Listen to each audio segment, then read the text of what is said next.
This video is sponsored by Card Kingdom. If you click on the link in the description below, it'll take you to their store and they'll know I sent you there.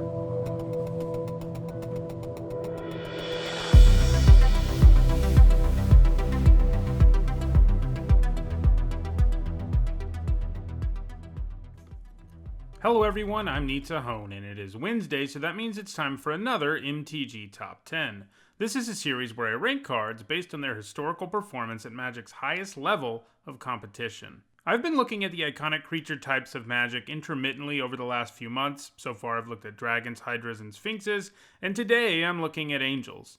Inevitably, when I make a video calling a creature type iconic, people argue with me in the comments that some other creature type is the iconic creature type for a given color. So this time around, I want to make it clear that iconic creature type is a term used by wizards to refer to a creature type that represents what a color is about, and that creature type, if it's iconic, mostly appears at higher rarities, tends to be quite powerful, and they generally don't appear in large numbers. So, yeah, angels are the white iconic creature type. They represent the order and justice that white stands for, while also appearing mostly at higher rarities and being super powerful.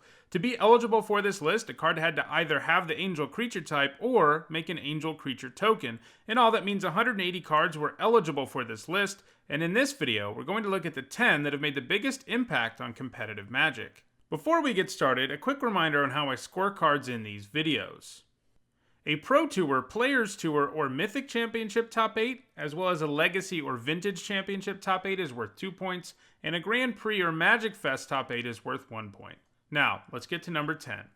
At number 10, it is Angel of Serenity, a giant flying triple Oblivion Ring. While players will get the cards back if the angel dies, Angel of Serenity's effect is actually a lot better than most Oblivion Ring type effects, and that's because the creatures don't come back into play right away. Your opponent will have to cast them all over again. This means that she will mess up the board even if your opponent kills her. It's pretty difficult not to come out ahead mana-wise no matter what, because between your opponent killing her with something, plus having to recast the cards you exiled, they will be paying way more than 7 mana. You'll sometimes see players exile their own stuff with her too, especially from their graveyard, as this will give you a safety net of sorts if your opponent kills it, because you'll get a card back in your hand in the worst case. Obviously, as an angel, she also has a fairly large body in flying, making her a legit win condition and removal spell all at once. She was one of the most powerful cards in all of Return to Ravnica block, as evidenced by the fact that she appeared in 4 of the top 8 decks at the Block Pro Tour, all of which were control decks. In Standard, she was also featured in Control, but she was played as well in Reanimator decks, which sought to cheat her into play early, something that is very difficult to deal with.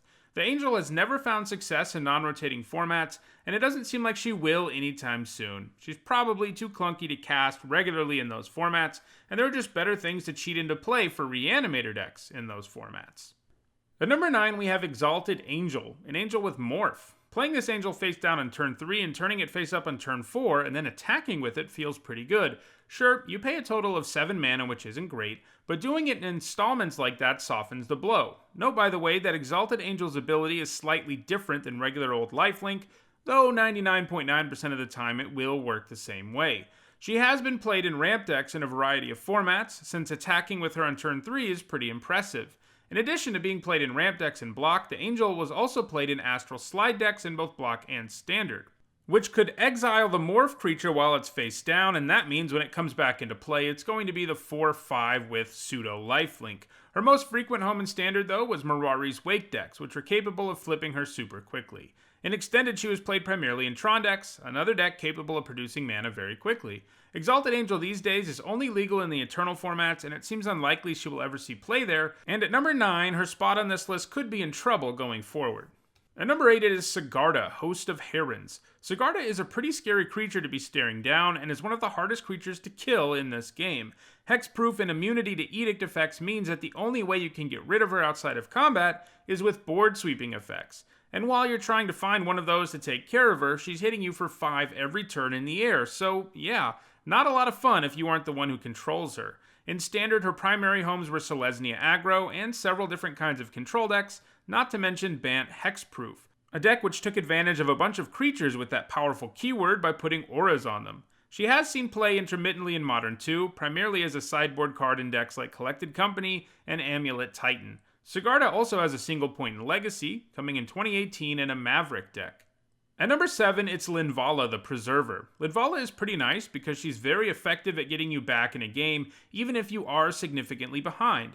If you're behind on life and creatures, you get an amazing deal of a 6 mana 5/5 and 3/3 flyer, as well as 5 life. That's going to stabilize you on a whole lot of boards, and not only that, you suddenly have 8 damage in the air, which is no joke. While she was played a significant amount in the main deck of many standard decks like Naya aggro and green-white tokens, she was played more in sideboards. This is because if you can't make at least one of these triggers happen, she isn't that impressive. However, against aggressive opponents who quickly populate the board and lower your life total, she becomes one of the best cards in your deck, as those decks don't tend to have enough gas to deal with the life you gain back and the 2 big bodies you play with her. LINVALA doesn't have any points since 2017, but she has seen some play in Pioneer ramp decks, so she may have a shot at some points in that format going forward. At number 6, it's Entreat the Angels. Miracle is a very powerful mechanic, and Entreat the Angels might be the most flavorful of the bunch. What's more miraculous than a bunch of angels intervening on your behalf? Anyway, despite the sheer power potential here, Entreat the Angels actually didn't see much play in Block, Standard, or Modern, mustering only a combined 4 points in those formats. Legacy is where Entreat really made its name, as that format had lots and lots of ways to manipulate your library to the point that it really didn't feel so miraculous anymore to draw one of these and cast it at a discount. In Legacy, it used to always be accompanied by Sensei's Divining Top and Blue-White Miracle or countertop decks. The top is pretty absurd at making miracles happen. However, in April 2017, the top got banned in Legacy. This was a huge blow for all Miracle decks, but since the banning, Entreat the Angels hasn't entirely disappeared from the format, managing 11 points over the last couple years.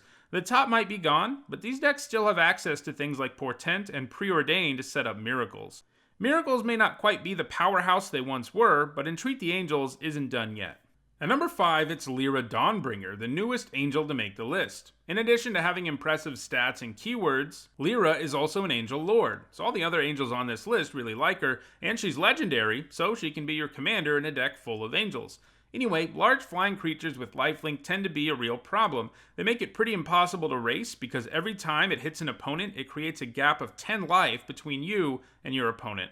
On top of that, because she has first strike, that means she can even hang back and block super effectively in a pinch too. It was played primarily in more aggressive decks in Standard, like Vehicles, Boros Aggro, and even the Boros Angels deck, which got maximum value out of LYRA DAWNBRINGER. LYRA has been played in Modern too, primarily in the sideboard of blue-white control decks. Against more aggressive opponents who don't play much removal that can deal with a creature this large, LYRA DAWNBRINGER can be pretty insurmountable thanks to lifelink. LYRA DAWNBRINGER doesn't have any points in Pioneer yet, but it is being played in blue-white control decks in the format, and it wouldn't be surprising for it to top 8 in a future Pioneer event. At number 4, it is LINVALA, Keeper of Silence. This is the second LINVALA on the list, making her the only angel to have 2 different versions of herself appear on this list twice, and this is despite the fact that we have multiple versions of several different angels. Anyway, LINVALA doesn't bring the size that most of the angels on this list have, but she does come with a powerful static ability, silencing the activated abilities of all of your opponent's creatures. In LINVALA's case, the effect is not symmetrical, only hurting your opponent, and it even stops mana abilities. That's some nice value to go along with a 4-mana 3/4 flyer. She was played some in standard decks like Fauna Quest, which was a toolbox deck that could tutor her up whenever she was at her best. She also managed a single top 8 in Extended back in 2011 in a white weenie deck. She also has a couple of points from Legacy Maverick decks. LINVALA amassed most of her points in Modern during the days of Birthing Pod dominance. The pod allowed you to run a lot of situational but powerful singleton creatures, and LINVALA usually made it into those decks, as getting her at the exact right time, like once your opponent plays an Arcbound Ravager or something, can be pretty devastating for your opponent. Since those days, toolbox decks in Modern haven't had the same level of power, but they still exist, usually utilizing Court of Calling or Collected Company, and that's still where she still is played the most. At number 3, it is Baneslayer Angel, a card not that dissimilar from LYRA. They both cost 5 mana for a 5/5 flying first strike lifelinker, but the Angel comes with protection from demons and dragons, while LYRA is an Angel Lord. Like LYRA, the Baneslayer provides a frightening finisher that will be able to put the game out of reach for many opponents with just a couple swings. The Angel was part of the Kable deck that dominated Standard in 2011, and didn't see a ton of play after various bannings weakened the deck. She also picked up some points in Extended Zoo and blue-white control decks. In Modern, the Angel has been played primarily in sideboards in roles very similar to LYRA DAWNBRINGER, unsurprisingly. It has mostly been control decks that have featured her in the sideboard over the years, and she's actually experienced a resurgence in the format in the last year after not having been played there since 2014. At number 2, it is Archangel Avacyn, a card that was pushed incredibly hard to be great in Standard, and they definitely succeeded there. A 5-mana 4/4 flash and flying and the ability to make your guys indestructible is absurd, and it definitely makes the OG 5-mana 4/4 flyer with Vigilance, Sarah Angel, pretty sad about things. Anyway, Avacyn's upside doesn't even end there. She can also transform into a larger creature who does 3 damage to the whole board. The design there is interesting because you don't have complete control over when that happens, and your opponent could potentially take advantage of it, but you're still kind of coming out ahead since you have a huge flyer that will survive the effect no matter what, while also doing 3 to your opponent.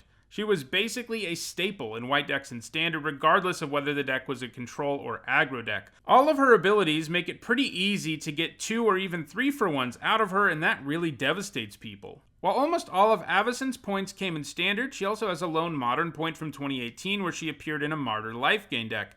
It doesn't seem completely impossible for her to see more play in Modern in the future. In the meantime, she has already picked up some points in the Pioneer format in the sideboard of creature-based decks like Spirits and Heliod Life. She can be brought in against decks playing board sweepers, since playing her in response to one of those can be particularly devastating.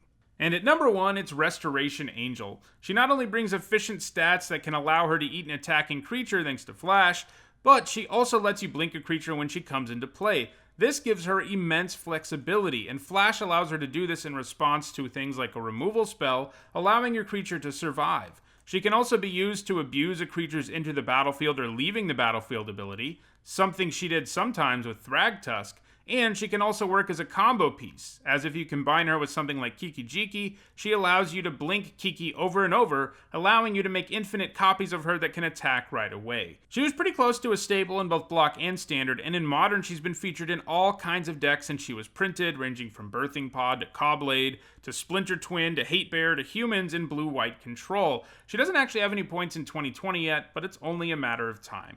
Well, that does it for this MTG Top 10. If you enjoyed this video, don't forget to like it and share it so that others can enjoy it too. If you want to make sure you catch future MTG Top 10s, don't forget to subscribe, and if you want to catch up on all the other MTG Top 10s I've already done, you should see the playlist on your screen now.